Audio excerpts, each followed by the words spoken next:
Behind the Counter is brought to you by Audible.com, the internet's leading provider of audiobooks with more than 100,000 downloadable titles across all types of literature. For a free audiobook of your choosing, go to audiblepodcast.com/Andrew.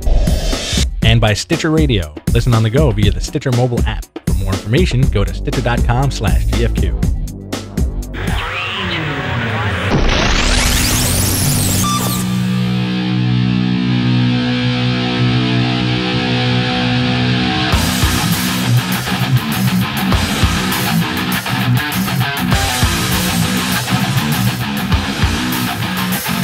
All right, it's January 10, 2013. This is Behind the Counter. I'm Rich. Hey.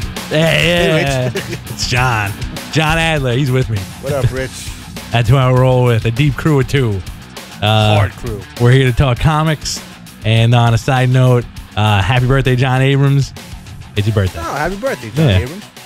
January 10th. It's his birthday. A lot of January birthdays. Tomorrow's my dad's birthday. Next Wednesday's your birthday. Yeah. Tony's birthday is who? Tony? Who? You know Tony. I don't know Tony. January 29th, I believe, is his January 9th? 29th. Oh. That's yesterday. A lot of January births. And then stop. That means we were conceived in I'm so bad at math. See you next week, guys. That's it. Birthdays. Dog fighter. Late spring? Yeah, something like that. Yeah. All right. Something like March. Marcha. All right. So what's going on, everybody in the chat room? Let's give us some dap tonight. I don't have a chat room with me today. No? I didn't bring it with me. Nobody's talking. It's all right. All right, cool. You got GFQ Skype 1, Garby, Coco, what's up? GFQ viewer 2967 was probably Andrew. He's trying to pump up that Google ranking. Boom. On the chat room. So we're here to talk about comics. We haven't been around for a couple of weeks because of vacation, so Happy New Year to everybody. It's like a month. Merry Christmas, Happy Hanukkah, Happy Kwanzaa. Right? It's 2 weeks. No, it's been like 3 weeks. It's been 2 weeks, man. No. Yeah. 3 weeks. Thank you. Hasn't been 3 weeks. Yeah, the week before we didn't do it. You weren't feeling well. Huh. All right. Whatever. Thanks, Rich. Yeah, whatever, man. Sorry. I got needs. Oh yeah, no, you're right. I was pretty ill that week. So but I find that hard to believe though, because I remember the last thing we talked about was Spidey 700. And that was yeah, we got it early though. We did get it early. And we have a lot of Spider-Man to talk about today. Do we ever? Yeah. Speaking of which, a little bit of news. Mm-hmm. Spider-Man has been topping the charts on Comixology, which is the digital output for all of our comic book needs. I've heard good things. Good things. They're going to be a weird company as Diamond loses more and more money because they're going to really own the entire market. But it's funny that this week's Superior Spider-Man came out. Huge book. I sent you the Village Voice article. Yes. Which is really weird. But Walking Dead beat it. Yeah. Walking Dead dominates the charts every single week it drops, especially digitally. Yeah. Walking Dead, I think, also topped the charts for most ordered books. It was the #1 book of the year. In 2012? Number 100 was still one of the most groundbreaking orders out there. See, but that's the thing, man. Like, we both of us know, from working in the store, it's pure orders. Like what you order doesn't necessarily mean like for example, like Superman #1, Superman #2, all the DC relaunch stuff. Like, yes, I will order 500 copies. Will I sell 500 copies? No. Will I enjoy one copy? Probably not. How many DC books you reading nowadays? Oh, how many am I buying? I'm buying a bunch. Am I reading? Which ones am I reading? I'm buying more than I should. So what are you reading? What am I reading?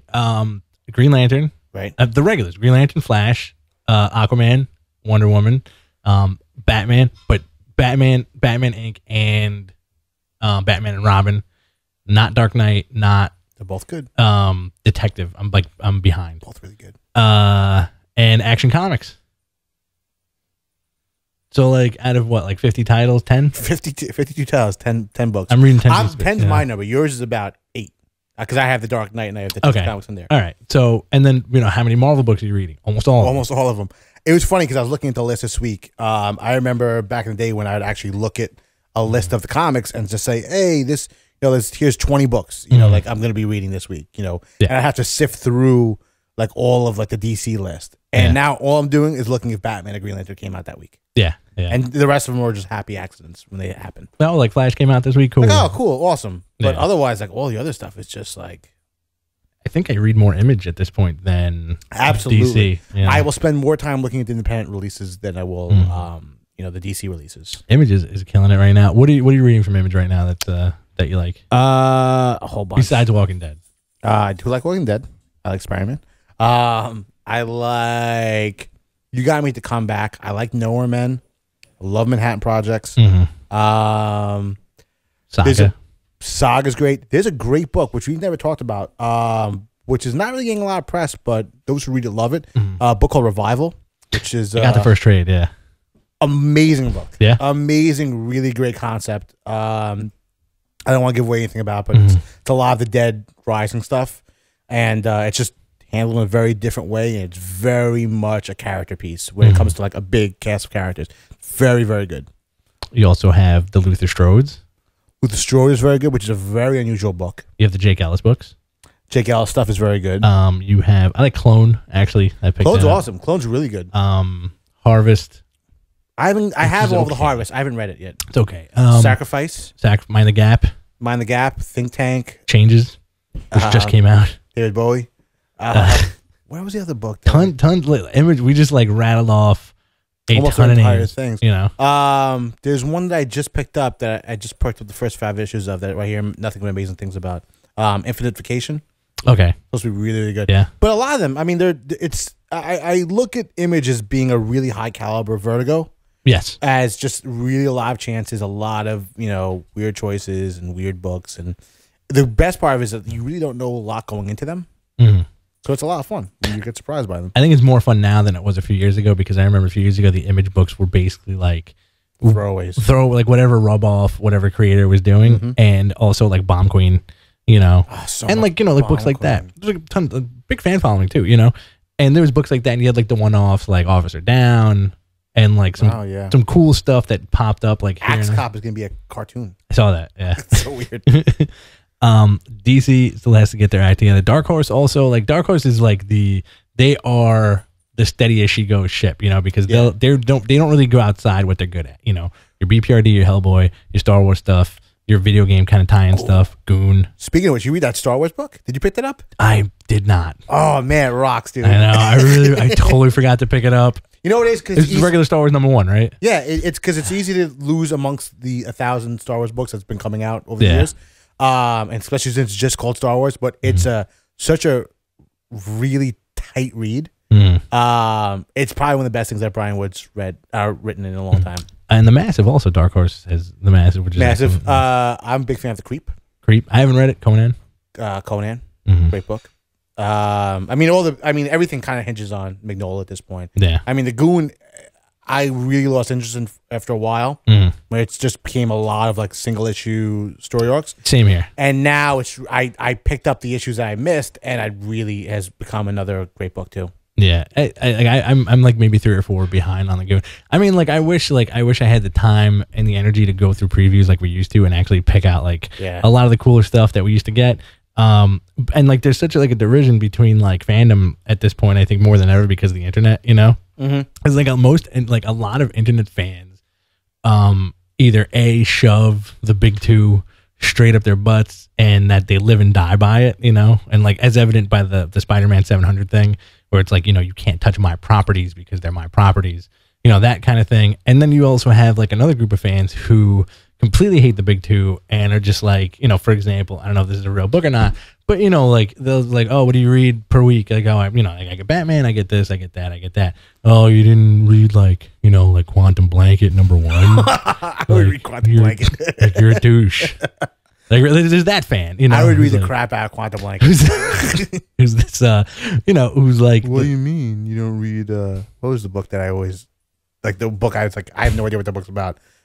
Castle Waiting. You read Castle Waiting? Castle Waiting? No, remember this? I remember that. Like, yeah. Oh, you read Castle Waiting? It's been hasn't been an issue in 100 years, and it's just really good when it comes out. Just like.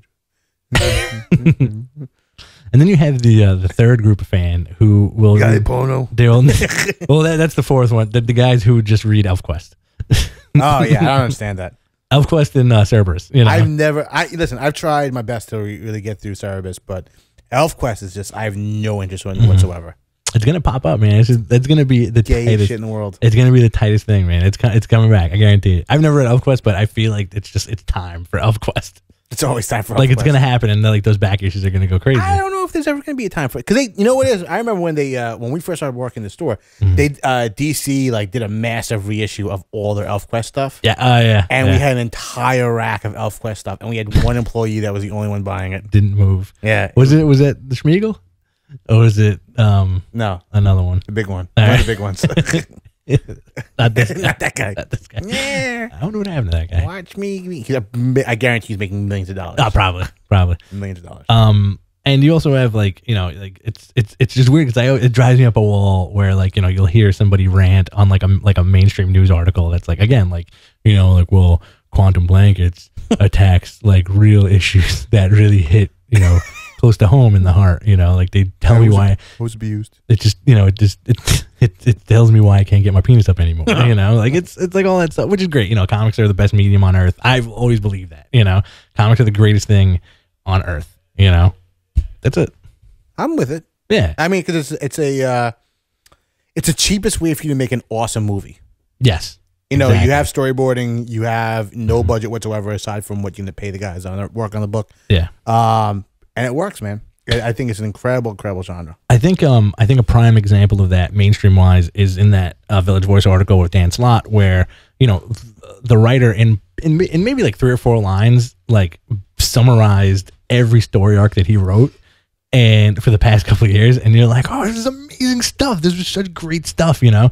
And a lot of people just like, if you can't believe, you know, the entirety of Manhattan was turned into like a colony of spiders, what's the big deal with Dr. Octopus becoming Spider-Man? I don't understand, man. All right, so let's give a little background to what's going on. Isn't the cover weird? Like to see that as like the cover? Which one? What? Octopus? Yeah. No, it doesn't look like Octopus. No, it's not like Fat Octopus guy with the arms. He's not in Spidey's costume. No, but like the 700 cover. That was an alternate. Oh, that was an alternate cover. Yeah. No, you would really like the regular cover with all the collage stuff. Yeah, the collage stuff was cool, and then like the alternate. I want real octopuses. No problem. You got it, bro. That's where it's gonna go. I think that's what Slott's doing now. He's gonna. I don't know what's going on with this dog. I think you know. Finger.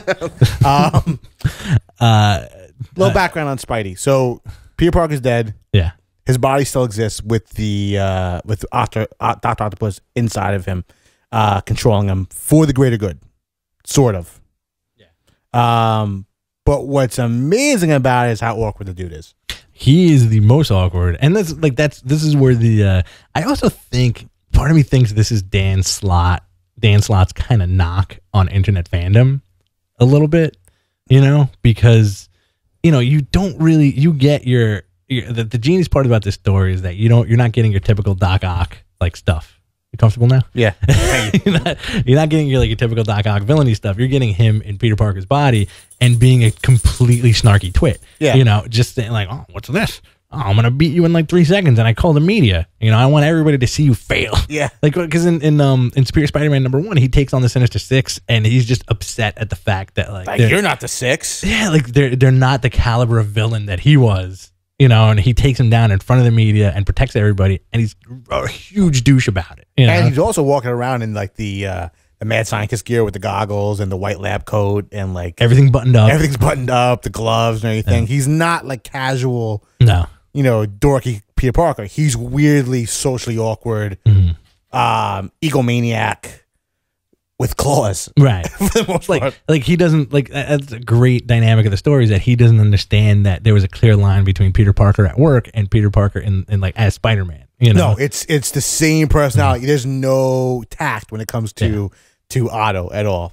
Yeah, and I think it's wonderful. I think it's completely wonderful too. And sometimes I wish like internet fans would shut up because like he's coming back. And at the end of this issue, Peter Parker comes back for the most part. Yeah, he's you know it's exactly what we thought was going to happen, where he is still existing inside of him. Yeah. He's almost like his conscious at this point. Yeah.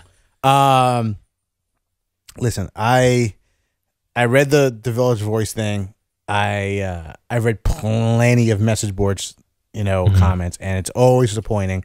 But the amount of people that are in an uproar about this storyline is such a wake up call again what the the fandom is. This is not my Spidey. I don't want this to be like, dude, this is comic books. Yeah, the status quo has been the status quo for as long as we have read. Steve Rogers will always be Captain America. Tony Stark will always be Iron Man. Bruce Wayne will always be Batman. Will you have some changes along the road?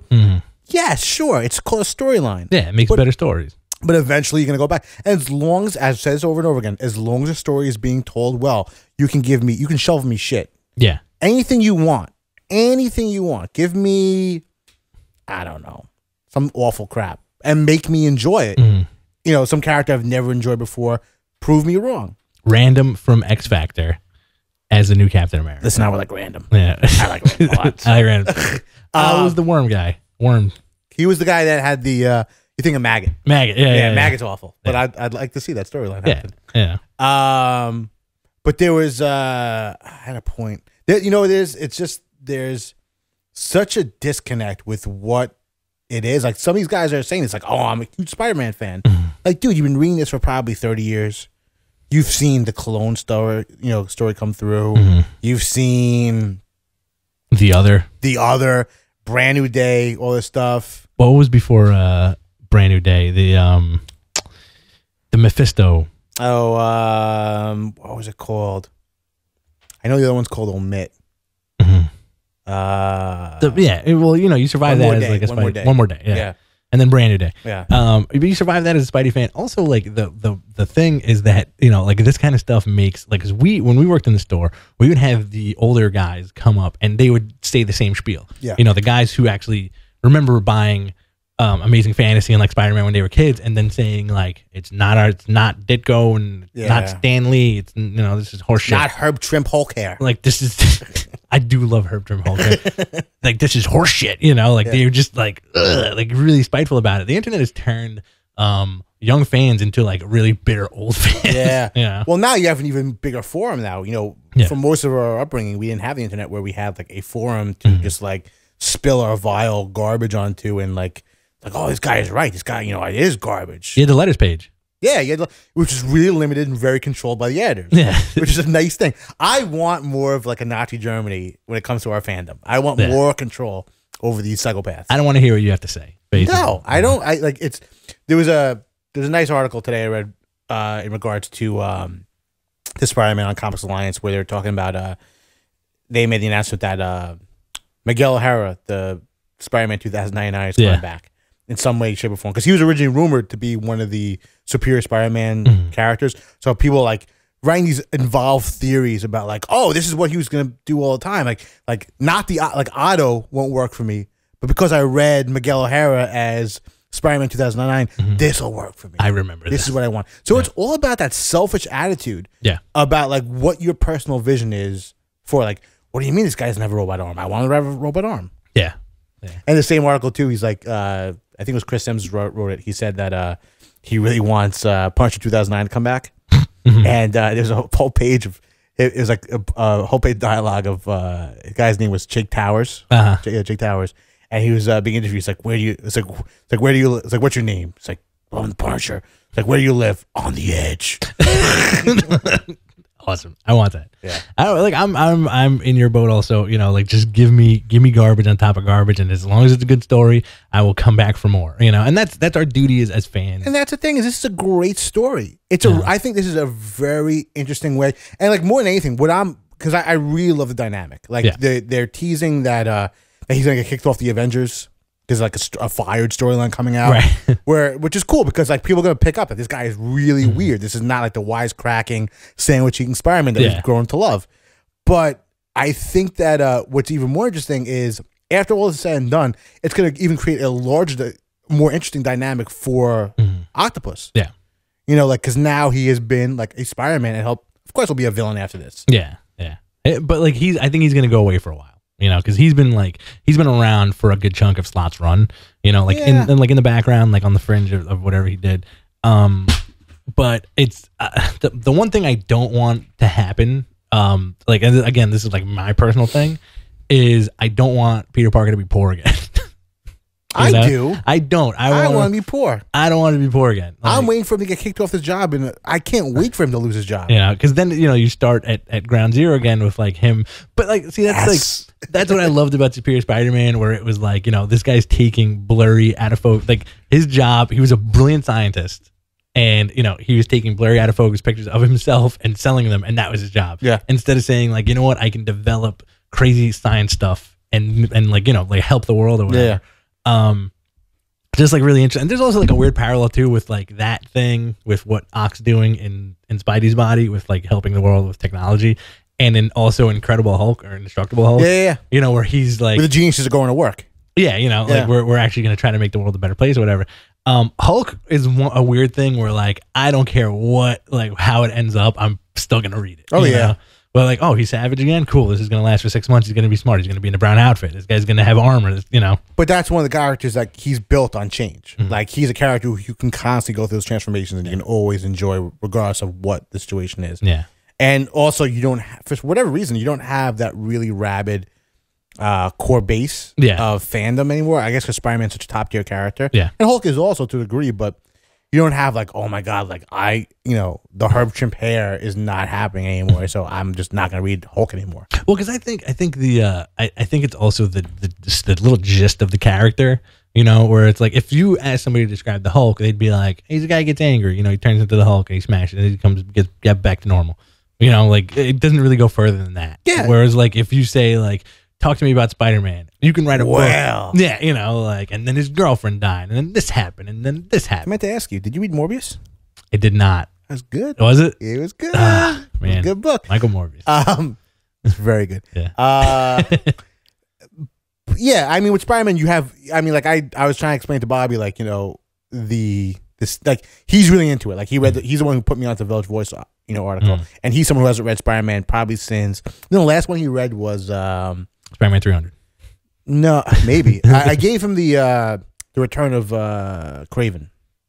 The new one. Yeah, with the family. With that really awesome dark storyline where he killed at the family and all that stuff. That was awesome. Mm-hmm. And he loved it. And he's read a lot of stuff before. But I mean, you have a lot of stuff that kind of built up to this point. Yeah. But he's like, oh, this is awesome. This is a really interesting dynamic that we can play with. And it's Spider-Man, dude. You can. There's only so much. I know how you're saying. You don't want to see him poor. Yeah. Because it's going back to another square one issues, and you've gone there over and over again. How many times can you go that same well? Yeah. This is a nice, interesting storyline that you're not dealing with clones. You're not dealing with a real death. Right. Right. I mean, as soon as he died, did you I remember when they killed off Giant Storm.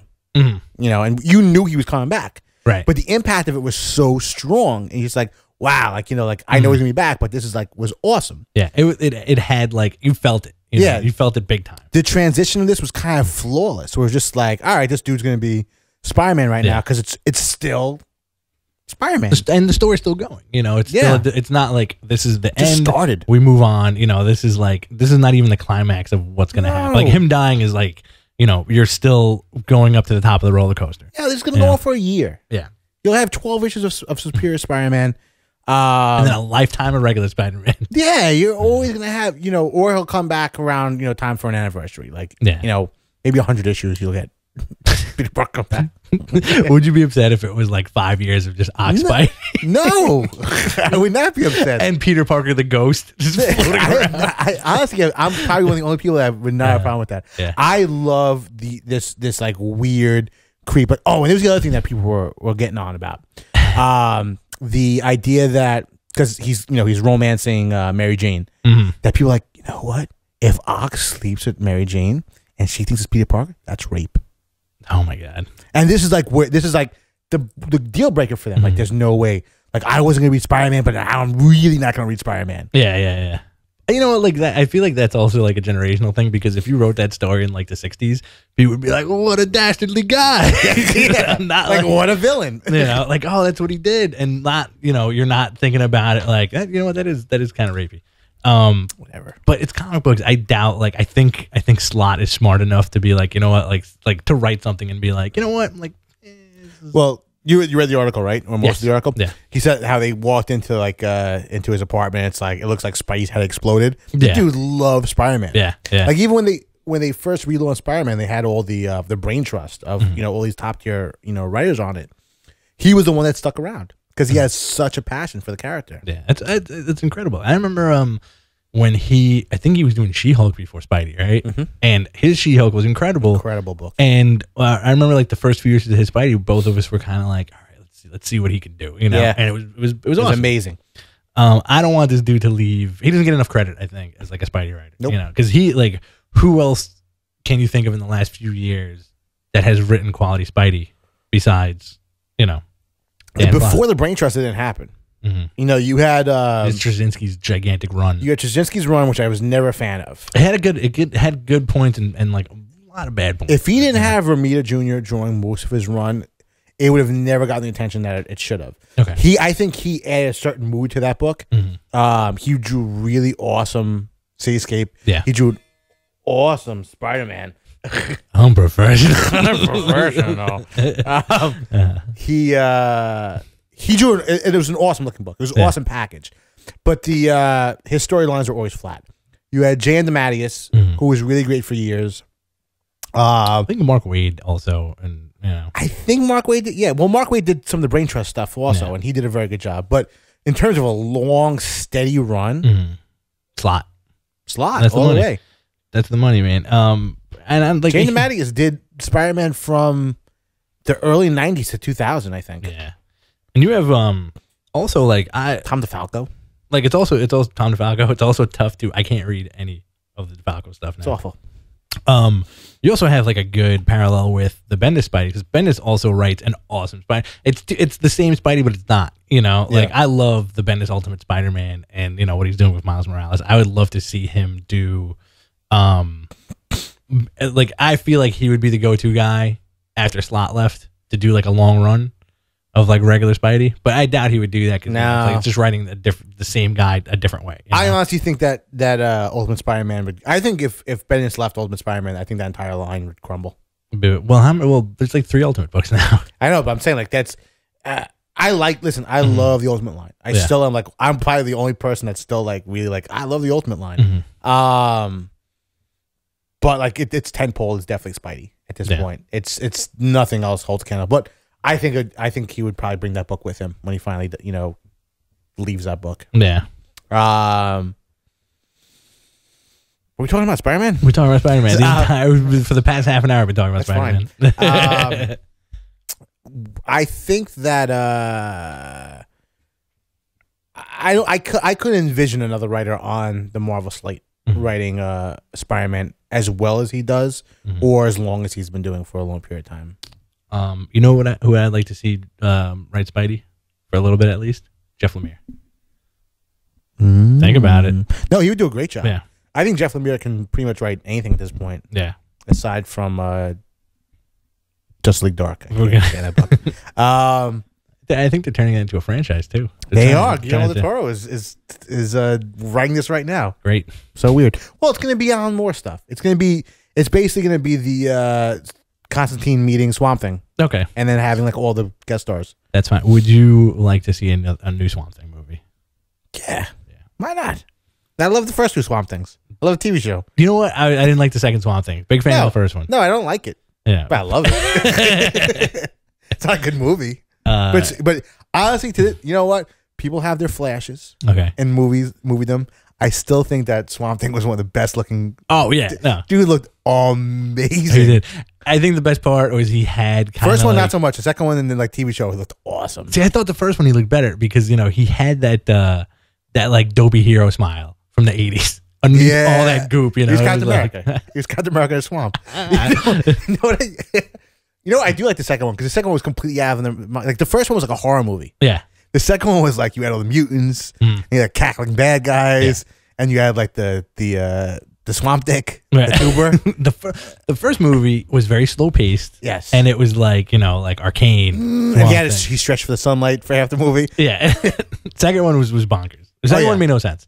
I love the second one. But that's what transitioned into the show because the show had all like what were they called? Like the bioids or something like that. The unmen. The Unmen, yeah. Was it the Unmen? Yeah, the Unmen. They're still called the Unmen. They're still those guys are Unmen. I had all the action figures. I had an awesome glow in the dark Swamp Thing. So cool. I've won Juggernaut head thing. Yeah, and this and I remember Belted that. mask. Those were cool toys. I think my brother got. Did I ever show you this thing? He had the it's like the DC, the Mattel thing that he comes. Oh yeah. He comes in the head. Yeah, like his own head. I think incredible. Yeah.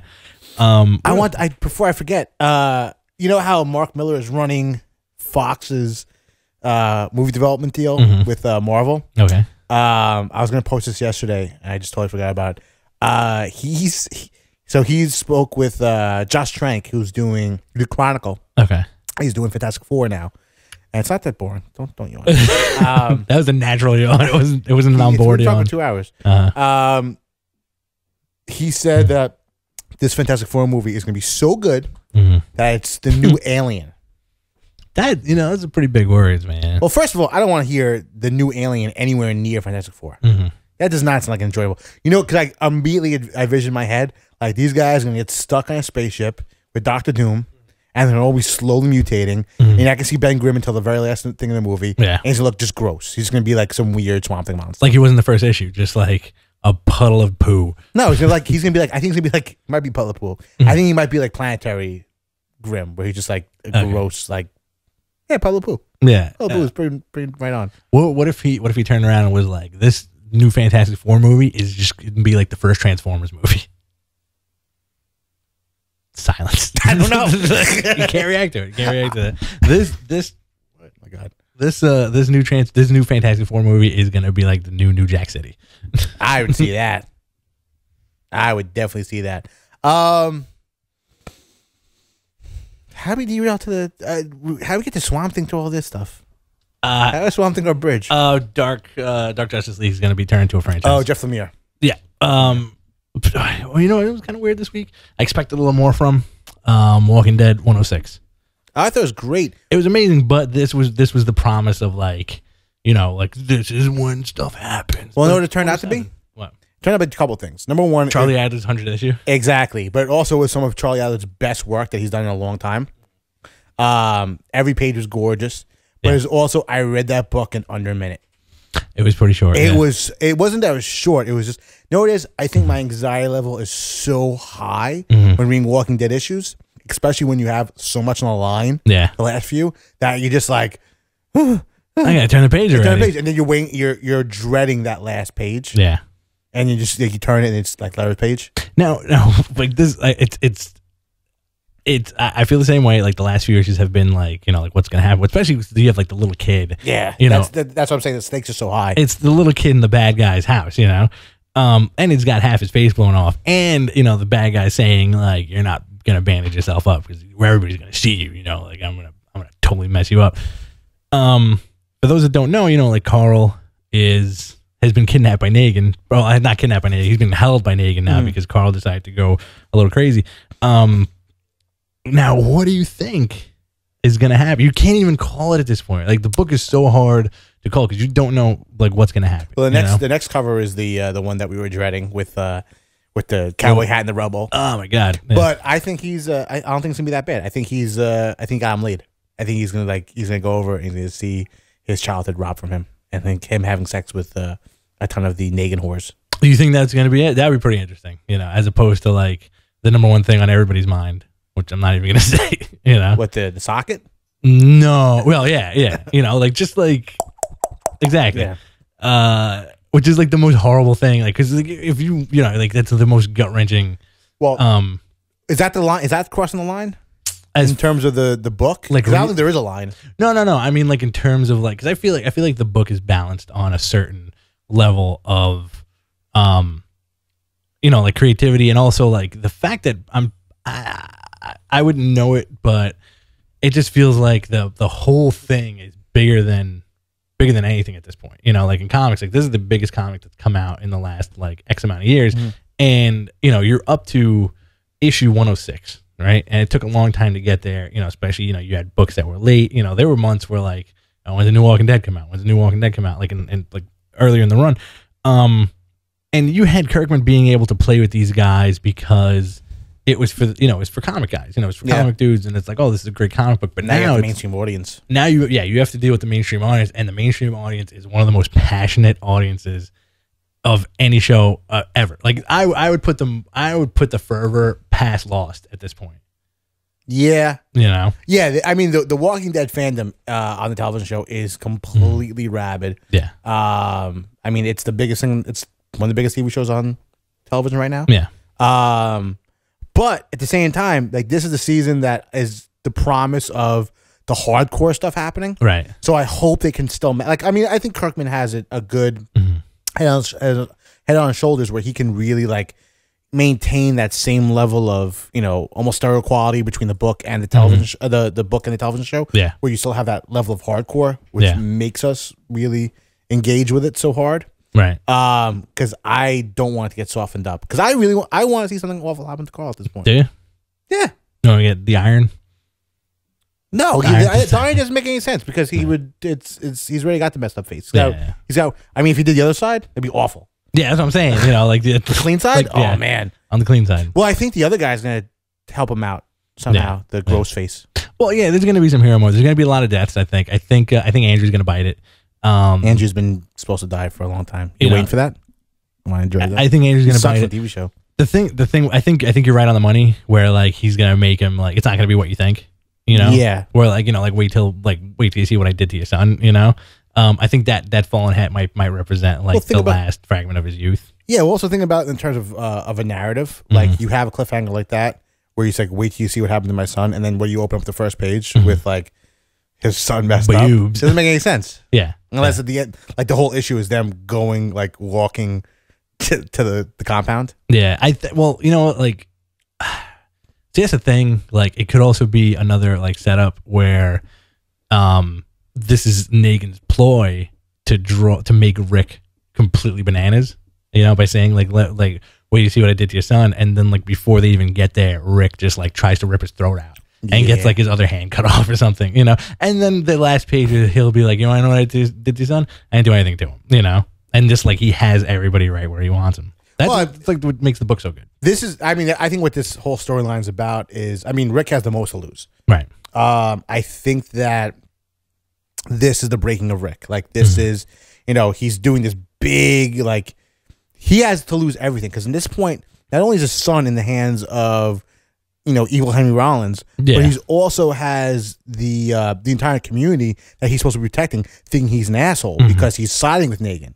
Right. The whole issue almost is everyone talking about like, why is this guy, what happens if Negan decides to come in here and Rick's gonna be a secondhand man? Like, is he gonna sell us all out? Right. So you're seeing like a big moment where Rick is going to. I think it's a great deal to lose. I think something big is gonna happen out of all this. Yeah, absolutely. And you also have like the X factor too, which is no dick. I'm not like what on Negan. No, he's gonna get his dick chopped off. Who, Rick? Rick.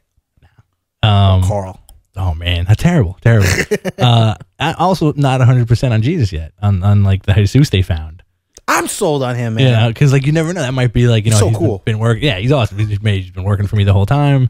This is like the ploy. Like this is what we do. We find survivors and we break them, and then I make their women work for me. But he ninja breaks in and beats up all my guys. Yeah, I had him do that because they need to learn a lesson. He's awesome. He's an awesome character. Yeah. And it's like I don't think the show is going to get to the point where like you get to see all this really cool stuff.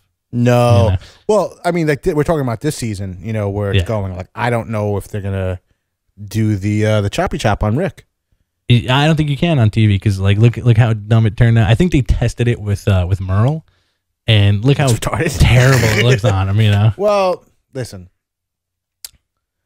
I think you can do it. I'm gonna be disappointed if they don't do it. I think they're probably gonna rip his eye out. Okay. I don't think the rape is gonna happen. With Michonne? Yeah. No. I definitely don't think that's gonna happen. No. Governor had his chance. Yeah, but I don't want that soft shoeing that they're doing with like these characters. But it's a different different world where these guys gotta hang around a bit. They're not like black and white characters in a comic book. Yeah, I think that's where like like the difference lies is the fact that for me the big changing point was when they killed Dale so soon. you know. Whereas like when Dale died in the comic, that's one of my favorite stories. Yeah, Dale was an awesome character. Yeah, he was a phenomenal character in the comic, but they just like, you know, they murdered him right off the bat. And also the fact that, you know, Carl wasn't the one that killed Shane, you know. Yeah. Which is like, you know, he's writing a different version of the same story, which is awesome, you know. But how, like, what are you going to get from the rest of the show? Like, how long do you see the show going? Do you see it going like another 5 seasons, another 2 seasons, another 3 seasons, or what? You know, I see it going indefinitely, but there's something going on with the show also that we haven't talked about. The fact that every year we have another showrunner leave. Yeah. You know, we had, thankfully, I was glad when what's his name left. Darabont. I think he was probably the worst thing about it. Really? Yeah, he came up with the CDC thing. The CDC, the you know, like, all right, Merle and Durrell Merle and Durrell have turned out to be like 2 great characters. Yeah. But in the beginning, I thought they were awful. They were just totally like, you know, stereotypes for the most part. We got, you know, what was his name? Yeah, we got that awful T-Dog. We got that awful Latino episode, the Vatos episode that Kirkman wrote, which I still don't understand. The guy from last, remember Vatos? Yeah. Vatos is the worst thing to happen to TV in a long time on a high caliber television show. You remember that? I remember that. Kirkman wrote that. Yeah. That was his show. Like George R. R. Martin comes in, he does his one episode of Game of Thrones. This guy did Vatos. Yeah. You should know better. All right, but I digress. And now we've had the second guy left. I forgot who was running it the second season, but now we have Glenn Mazzara, who really, like in my opinion, has done such a knockout job with this season. And now he's, for whatever reason, getting out of there because there's a constant battle of where this show is supposed to be going. Right. So, I think number one, I think there's a problem with the characters. Like you said about Daryl. Yeah. I don't think Daryl ever came into fruition. No, what's his name? Merle. No. Who's the guy who died? The old guy. Dale. Daryl. What is Daryl? Dale never came to the character that we wanted. Right. Andrea, again, like she's an awesome character in the book. Hot character in the book. I can't stand her on the show. Yeah. So I think you're seeing weird disappointments where like you think the casting is great, you think the character's gonna turn out to be great, just like the book. It's not happening. You think it's just like Hollywood politics, basically. I think you have a lot of character in the show where like certain people are like Daryl. If it came down to it, I think if AMC had their way or if executives had their way, they would kill off Rick and make Daryl the main character of the show. You think so? Yeah, he's the most popular thing about that show. Everyone loves Daryl. He's the Boba Fett of Walking Dead. Absolutely, it's the best way to play. He is the Boba Fett of that show. I care less about him. I think he's cool. You know what? I like Daryl too. I think there's a lot to be done with him, but like they have to. I feel like there's a ceiling with him, though. Yeah, there's a ceiling with him, but everybody needs to find their footing on that show. For me, in this season especially, like I've been getting like pooped on because I don't this season didn't really do it for me. I feel like the show, like with this season specifically, and like maybe even the end of season 2, it's on the precipice of jumping the shark. You know, depending. Really? Yeah, I think so. Like for me, at least, like depending on what they do, there's just stuff that like there's stuff as a comic fan and there's stuff as a horror fan that, you know, like for me, like I love the visceralness of the comic book, you know, and the show can be pretty gritty too. Especially this season. But like there's just certain things that don't make any sense to me, and it's kind of like it becomes like a B. Give me one example. I'll give you a perfect example. It becomes like a B movie. All right, perfect example when the fact that Michonne doesn't say anything, especially you can deal with it up to the point, but until she fought the governor and Andrea's standing there, and you know she's with the governor in the room with the heads, and Andrea's saying like, "Why are you doing this?" and she just completely stays silent, and then like has a really terrible fight with this dude. I love that. That was terrible. I thought it was terrible. Awesome. It could have been like if it was played out in a different way, I would have loved to see the fight, but it was just like too much of nothing. But it was a realistic fight. It was like I think it was a really awesome like you know a guy fighting a girl who they both happen to be tough people, and it was just a lot of like. It wasn't like, you know, throwing them through this thing and like a kick and like all this stuff. It was like grappling and like dirty fighting and stuff like that. See, but like she had the opportunity like to just run him through and that's it, you know. And like that's a character who has no problem killing walkers. Anybody, yeah. And like being a badass and having suspicions, being in this town the entire time and realizing that this guy has like a bunch of heads on the wall. She could just like You know. Well, she's also one of the examples of the disappointment when it comes to casting and development of the character. Yeah. Like, I think that over time you'll really enjoy, like, people go to enjoy her, but I think everyone is, pretty disappointed with the season. With her. Yeah. Well, I think she's a good actress. Yeah. I just don't think they have a lot to do with her. I think they're just kind of like relying on, like, oh, she's badass. Like, you should know she's badass. Yeah. And, like, if she's silent, you should be siding with her silence. That's the way she rolls. Yeah. Yeah. I just like it's like I said. I think the season's been the best it's been. I am not a fan of the first season. The second season's better. I think it's been getting gradually better. Okay. But I don't have that argument about. I can see the B movie stuff though. Yeah. Yeah. I think Glenn and Maggie have had a wonderful season. Yes, I think so too. Especially with Glenn's interrogation room battle was one of the best zombie moments I've ever seen. That was awesome. I also think Maggie's getting the axe on the show. Hell no, she's way too popular. She's so hot. Yeah. She's the hottest thing on that show. But that's an interesting thing. Like, keeping Daryl, like the network wanting to keep Daryl, and then just like wanting to eliminate Rick. Because I could see that. Because like the Rick character on the show is the Rick character in the comic. Yeah, well, especially now too. Yeah, like that's my biggest problem with the show has been early on was Rick's development. Because it just, what? I think it's because we've dealt with this before where we're on one level with where the comic should be, the series should be, because of the comic book, and that Rick is on a certain level, but now we're starting to see like him really become that hard ass, crazy person that we really love. And it just has taken me, it's taken, 3 years to get to this point where it took us 10 issues, maybe a year to get there before. Yeah. See, I wish the phone thing was more prevalent because it's like the phone thing's over. Yeah, I wish it wasn't. Yeah, I hope when this all boils over that he does bring the phone with him. Yeah, which I don't think is gonna happen. I want it to happen, but you got the clear sense that like it was done because in the comic like it's easy to do in the comic because he's talking to Lori. Yeah, and he brings the phone with him and he's just like hiding it from people and saying like what like I got still there. Get out of here. He still has it. Things over here. Yeah, he still has it. But on the show, I like the touch that they added where it was everybody who died is talking to him. That's kind of neat, but it eliminates him taking it with him and like, I don't want to hear these guys talking to me. Like everybody's dead, These guys suck. Yeah. And also, you also run into a big problem with doing the show. You run into a giant problem with Carl because that dude is going to become like 6 feet tall. Well, it's the same thing with Game of Thrones. Yeah, but are they going to John Hamm? Like, are they gonna Mad Men Carl and like replace him? Like, no, like he had 3 little Bobbies running around Mad Men. No, you can't do that. Bobby's a different story. Yeah. They kept the door the same. They did keep the door the same, but she's also gonna shoot like next season. She's gonna be like 18, 19 years old. Like 2 years since the show's been on air. Yeah. But same thing with Game of Thrones. Like there's that in the books. There's no time between each books.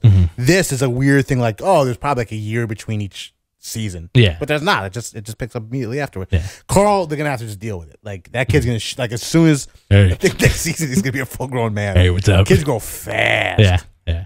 That kid's gonna be a gigantic. He's gonna be a gigantic dude. Yeah, they gotta speed it up. That's why I feel like they're gonna kill him off on the show. I hope not. I mean, he's just such a good character. He is. He's a great character. And I think that kid's growing into his role also. Kid's a good actor. He is a good actor. But he's gonna reach that weird mutant phase where his like face starts melting a little bit, like Macaulay Culkin. That's when you shoot him in the eye. You shoot him in the eye. You put him in the makeup. Keep him in a bed for half the season. Yeah. That might be the end of this season. Like I want that baby to die. Take my eye out, and then either like I want a little ass kicker to get that shotgun blasted. The baby's gonna die, and I think Carl's gonna lose his eye. I think that baby's gonna die. No chop chop. That baby's gonna get raised by Maggie and Glenn. You think so? Yeah, that's it. Shame, right? Whatever. Not his baby anyway. Whatever. We talked about 2 things this episode. Spider-Man and zombies. Spider-Man and zombies. That's it. All right. We got like 5 minutes, right? All right. What do you want to talk about? Talk about Game of Thrones. All right. Sure. What else came out this week? What else came out that was good? Thor was pretty good. Thor was good. Yo, they tried. All right, so Thor is a crazy storyline. Yeah. You know that little creep that is hanging out with him, the god of songs and dances with the eyeballs. Yeah. Is he the God Butcher? I don't know. It would be cool if it was though, but I don't think so. No, because I was reading it last night, and the part when he gets straight when he's killed all these time gods, and he's going to transport himself through time, and that's how this all going to come together.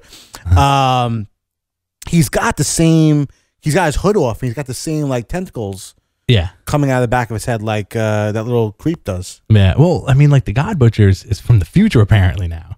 So it might be him. Maybe Thor caused this guy to come together. It's an awesome storyline. Yeah, it's a great story. I like the reveal of Thor finding the city and just like being transported into like the future. Like, what the hell? Yeah. Which cool. So, did you read Punisher? Warzone? Yeah. I thought it was the last issue.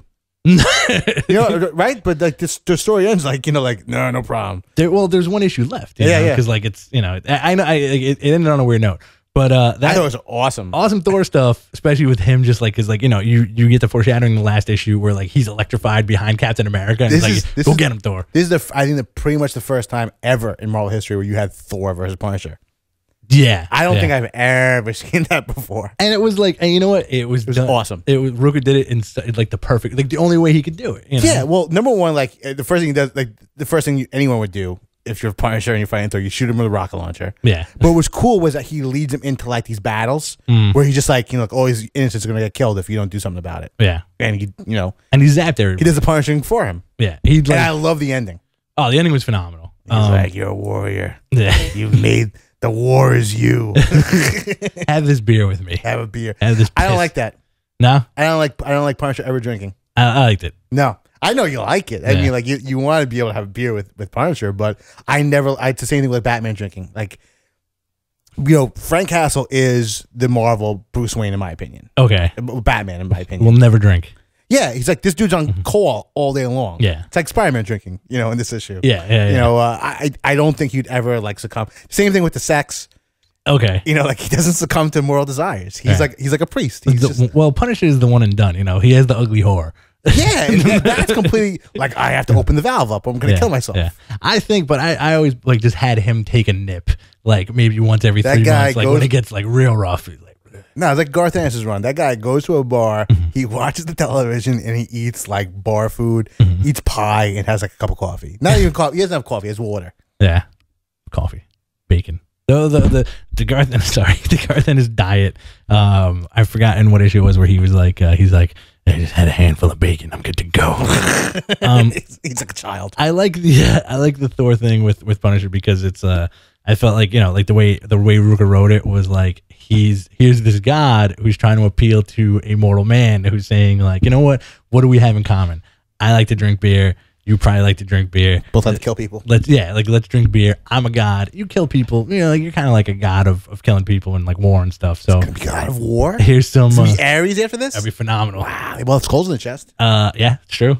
And he's like, here's beer. This is what you are. This is what you do. Do the right thing. So next issue, it's like they're gonna wait to see if he does the right thing. You know what I was thinking about too when I read that issue? That I'm pretty sure that Ruka left that book because they put Punisher on Thunderbolts. Okay, all right. So it's not, he's not in control. Like I don't want this to be because it didn't look like the storyline was anywhere close to being over. Right? Yeah. It was awesome. Yeah, and like Ruka gets like I feel like Ruka gets like a shit end of the stick a lot of times, all the time. Because it's like what do you do to maximize? Well, this is it for him in the big two. He's not doing superhero books anymore. Whatever, man. Put him on something else. Again, feed us the crap. We'll eat it as long as it's good. The thing with Ruka's run is, well, obviously I feel like what happened is, Marvel wants to maximize sales, obviously. So you put popular dudes on as many books as you can, as evident by Wolverine. And it's weird that Wolverine was like the one guy that, it was like for many years that was it, But now you have like Deadpool, you have your Punisher, you have all your Avengers are super popular now. So you want the kids to have all of them. And I think Punisher is a big selling point for Thunderbolts. Like get Thunderbolts to a new readership. The main character of that book, secretly. Yeah. I think so too. He's like, there's. I feel almost like Red Hulk is a side character. It's been so much Punisher. Yeah, he was the first character they introduced. So the first issue ends with him. He ends up blowing the leader's brains out in this one. Yeah, you read it? I read it. Yeah. Okay. What? I really like this issue a lot too because yes, like Red Hulk takes second place, and so does. Thank God Deadpool does too. Because I was a little bit worried. Overpower that book, no problem. What? He could totally overpower that book. Yeah, I was a little worried that was going to happen because he's such a strong character. And he got Madman in the book. One of my favorite bad guys. It's so weird. It's weird that he's a bad guy, but that's cool. I mean, like, who's writing it? I Danny Way. I forgot. Yeah. It's the Wade Dillon team. Wade does a really good job with that stuff. And like, Elektra is kind of like underplayed a little bit. And also you have like the weird Venom thing going on. Because I want the Venom flip out to happen. Oh, you're gonna get it at some point. It's a good book. That is. I just love Dillon, man. I read anything that guy's drawing. Yeah, absolutely. I was like a couple of months ago. I saw like somebody tearing his art apart on like Thunderbolts #1. Does it look too much alike? Like too real, Like I don't want this. Like like when you look at the cover, you kind of expect like a manga style kind of like book with like all these crazy dudes on it. Like the two ninjas. I can see that. Two ninjas, Punisher, a Hulk, and a Venom. Well, even the cover is such a far cry from what's actually in the book art style wise. I mean, it's not what you expect. No. I mean, I can see where Dillon can be jarring. Yeah, but he's wonderful, man. He's an incredible artist. One of the most realistic comic book artists of all time. I love him. And he looks just like his drawings. Does he? I don't think I've ever. Actually, you know what? I have seen the dude. Yeah. He looks exactly like his drawings. He kind of looks like the monster from Everybody Loves Raymond a little bit. And he definitely looks like his drawings. Brad Garrett. Ears and nose and chin. Yeah. All right, we're done. This has been Behind the Counter, January 10th, 2013. I'm Rich. Hey. What's up, man? What's up? Later.